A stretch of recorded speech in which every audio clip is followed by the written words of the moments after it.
Assalamualaikum warahmatullahi wabarakatuh. Perkenalkan, nama saya Febri Rahayu, mahasiswa semester 1A dengan nomor NPM 2304281132, program studi pendidikan guru sekolah dasar di Universitas Merangin.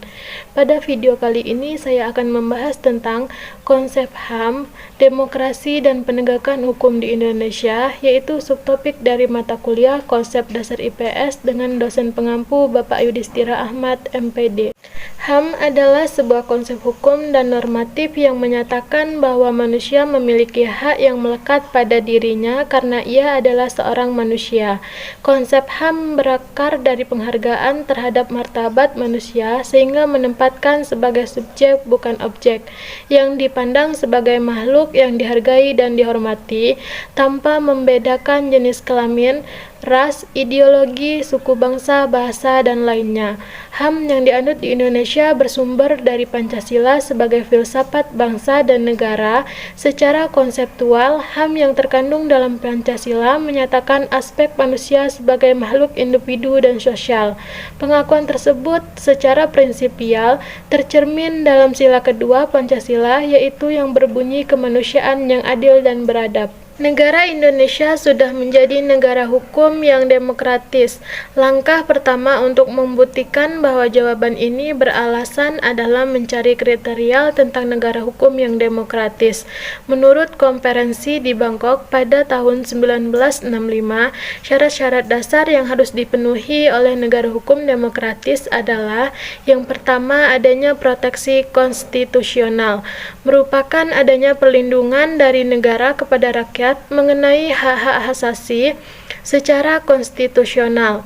Yang kedua, adanya lembaga pengadilan yang bebas dan tidak memihak, adanya lembaga kehakiman yang mandiri dan di dalam melaksanakan proses peradilan tidak akan mendapatkan pengaruh dari manapun dan tidak boleh memihak kepada siapapun. Yang ketiga, adanya pemilihan umum yang bebas, yaitu terselenggaranya pemilihan umum dengan tanpa adanya pelaksanaan dan paksaan dan penekanan kepada rakyat. Yang keempat, adanya kebebasan untuk menyatakan pendapat, yaitu rakyat yang berhak dan memperoleh jaminan dalam hukum untuk mendapat mengeluarkan pendapat, baik secara tertulis maupun lisan.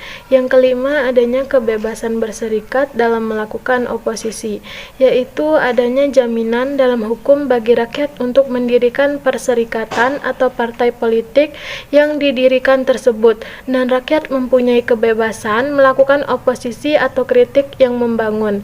Yang keenam, adanya pendidikan civics, ialah dilakukannya pendidikan kewarganegaraan kepada rakyat, sehingga rakyat dapat mengetahui dan mengerti hak apa saja yang dimiliki dan kewajiban apa saja yang harus dilakukan berdasarkan peraturan perundang-undangan yang berlaku. Persoalan-persoalan HAM tentunya tidak berdiri sendiri, mereka saling beririsan satu dengan lainnya. Hal ini menunjukkan kompleksitas pelanggaran HAM di Indonesia. Ada 7 masalah besar untuk memudahkan kategorisasi atas semua peristiwa pelanggaran hak asasi manusia di Indonesia. Yang pertama, Papua, di mana kondisi hak-hak sosial, keamanan, dan sipil masih buruk. Indeks pembangunan manusia di Papua masih dan tetap yang terendah sepanjang 10 tahun terakhir. Yang kedua, masalah hak asasi sosial dan ekonomi. Hak atas pekerjaan, pendidikan, kesehatan, dan ketimpangan menjadi daftar masalah, termasuk ketiadaan informasi kepada masyarakat atas berbagai jaminan dan bantuan hak sosial tersebut. Yang ketiga, masalah hak partisipasi terutama dalam 2 soal.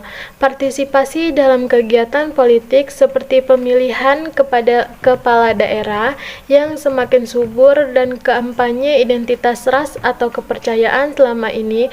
Pendidikan elektoral hanya sebatas tata cara memilih.